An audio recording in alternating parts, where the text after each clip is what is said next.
Students, today our topic is the prevention of the corrosion. This is the last topic in this chapter. As you know, this is the chapter number 3rd related to the class 10 part of the chemistry.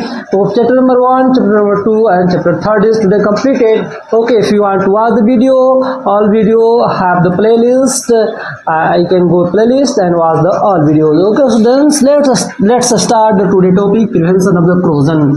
Okay students, मैंने already यहाँ पे लिख के रखा है all everything is wrote here and some points I will be explain. Okay, मैं यहाँ पे इसलिए लिखा हूँ ताकि जो है कम टाइम में ज़रा आपको बता सकूँ. फिर मैं पढ़ाऊँगा लिखूँगा तो ज़्यादा टाइम वेस्ट होता है, इसलिए मैंने पहले लिख के रखा है और मैं एक्सप्लेन कर दूँगा. सबसे पहले हम लोग जान चुके हैं, इसके पहले हम लोग just I am revising you last classes I told you about the corrosion. Okay, मैंने लास्ट क्लास में आपको corrosion के बारे में बताया था और फटाफट मैं रिवीजन कर दे रहा हूँ. मैंने ये बताया था आपको कि क्रोजन कैसे लगता है, चांदी के ऊपर क्रोजन कैसे लगता है, कॉपर के ऊपर क्रोजन कैसे लगता है. इसके अलावा मैंने आपको यही बात बताई थी कि आयरन के ऊपर क्रोजन कैसे लगता है. मैंने आपको चांदी के ऊपर क्रोजन के लिए बताया था कि जब भी चांदी को आप बाहर रखेंगे सल्फर के साथ रिएक्ट करके, जो कि एयर में सल्फर होता है, रिएक्ट करके आपका सिल्वर सल्फाइड बनाता है और इसका कलर ब्लैक हो जाता है चांदी का. इसलिए जो महिलाएं चांदी पहनती है तो आप देखे होंगे उसका कलर जो है ब्लैक हो जाता है कुछ दिनों के बाद, क्योंकि वहाँ पे सल्फर रिएक्शन करके सिल्वर सल्फाइड बना देता है. और कॉपर पे जो है कॉपर जो है कार्बन डाइऑक्साइड और मॉइस्चर यानी वाटर से रिएक्ट करके कॉपर कार्बोनेट बनाता है और उसका कलर ग्रीन हो जाता है. कॉपर के ऊपर वो भी उसका क्लोजन होता है.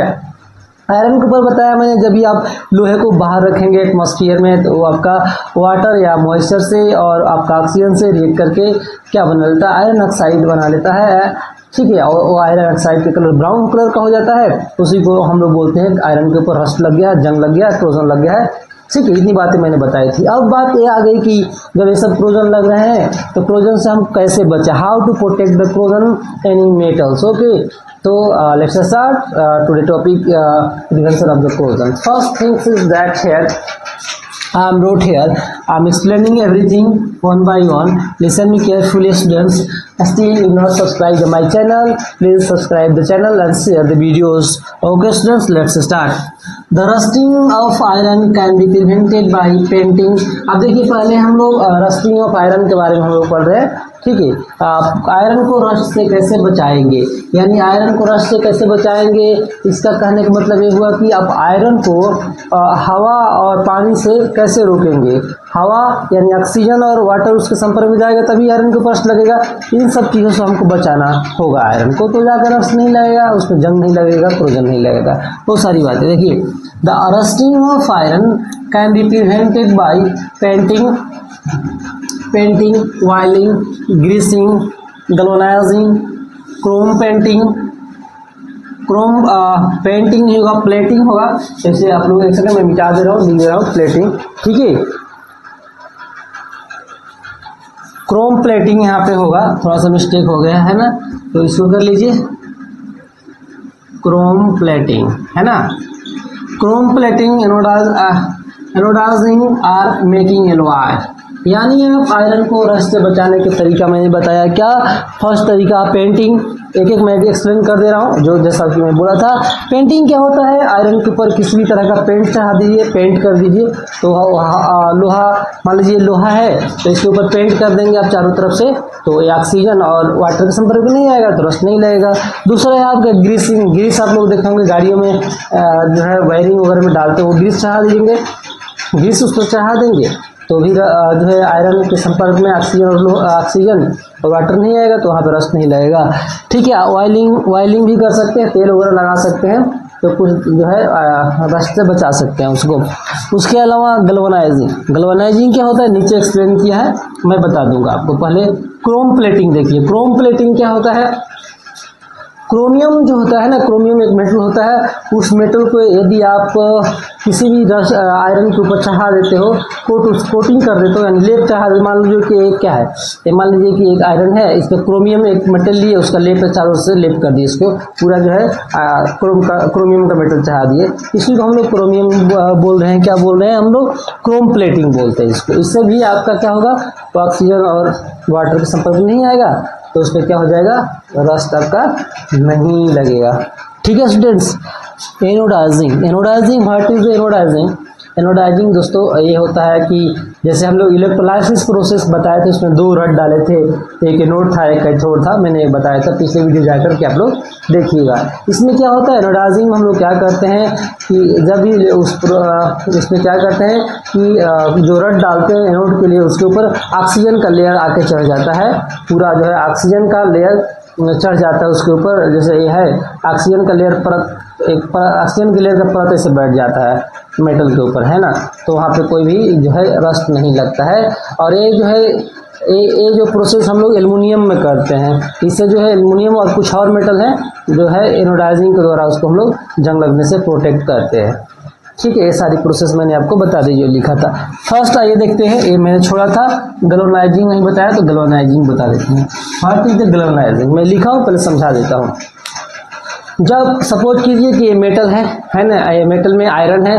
अब गैल्वेनाइजिंग उस प्रोसेस को बोलते हैं जिस प्रोसेस में क्या होता है जिंक का परत, जिंक का लेयर, किसी मेटल के ऊपर जिंक का लेयर यदि चढ़ा दिए, किसी भी मेटल के ऊपर जिंक का लेयर चढ़ा दिए, है ना, चारों तरफ से जिंक से ढक दिए इस मेटल को, तब इसके ये मेटल जिंक से ढक देंगे चारों तरफ से, तो ना तो हवा के संपर्क में ना ऑक्सीजन के संपर्क में आएगा, ठीक है, तो यहाँ पर क्रोजन नहीं होगा। तो इसी को हम लोग बोलते हैं गैल्वेनाइजिंग। कुल मिलाकर जिंक का लेयर किसी मेटल पर चढ़ाते हैं तो उसको हम लोग क्या बोलते हैं, गैल्वेनाइजिंग प्रोसेस बोलते हैं। देखिए यहाँ पे लिखा है गैल्वेनाइजेशन या गैल्वेनाइजिंग। गैल्वेनाइजेशन क्या है, it is a method protecting iron और steel from rusting by coating with a thin layer of zinc. मतलब वही हुआ जिंक का लेयर, ये जिंक जो है यहाँ पे जेडन आप लोग जानते हैं, जेडन का जिंक का लेयर आप किसी भी आप मेटल को चढ़ा देंगे तो रस्ट से उसको बचाएगा, है ना, उसी को हम लोग गैल्वेनाइजिंग या गैल्वेनाइजेशन कहते हैं। ये हो गया आपका क्लियर।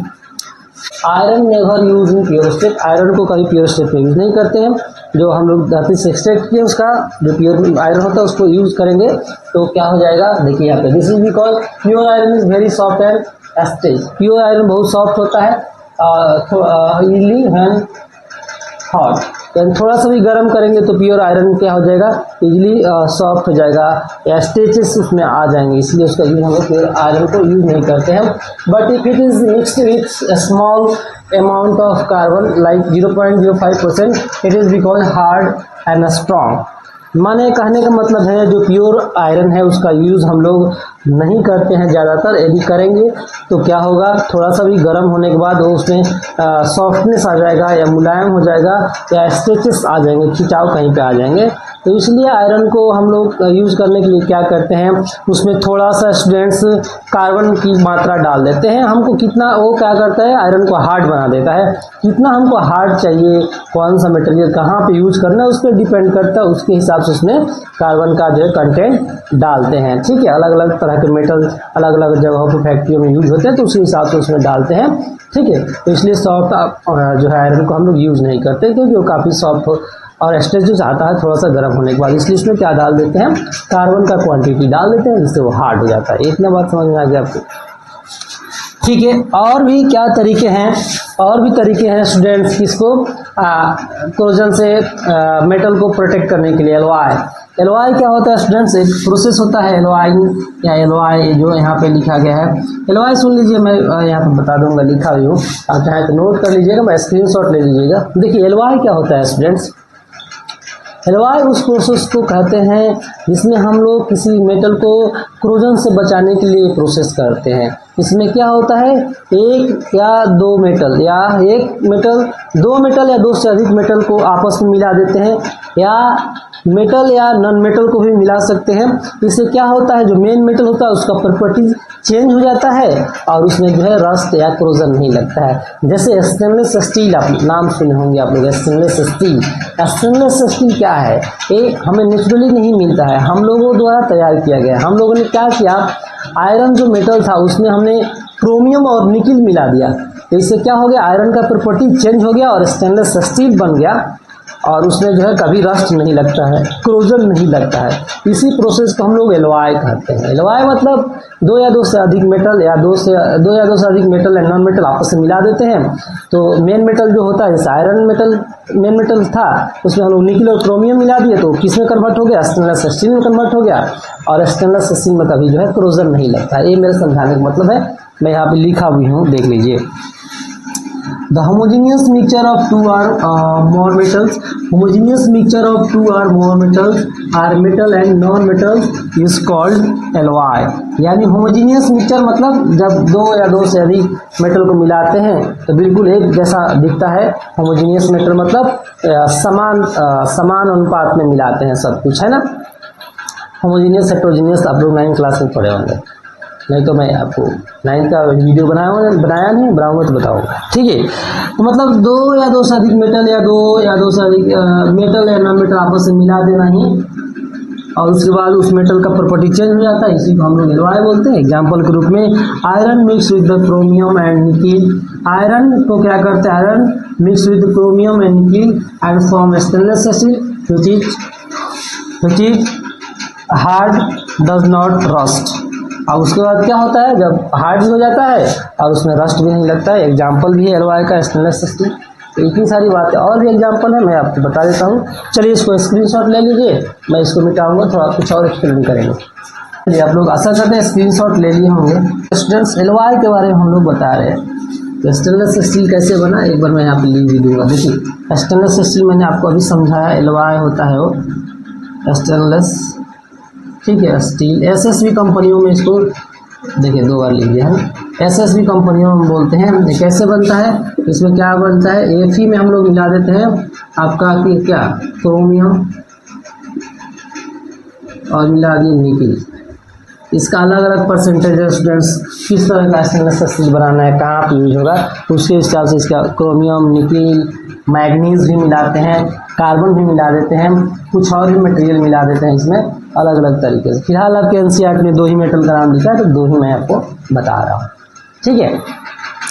इसमें आयरन में ये दोनों मिला दिए तो क्या बन गया, स्टेनलेस स्टील बन गया।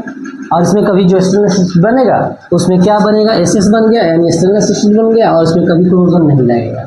ये बात आप लोग ध्यान रखिएगा।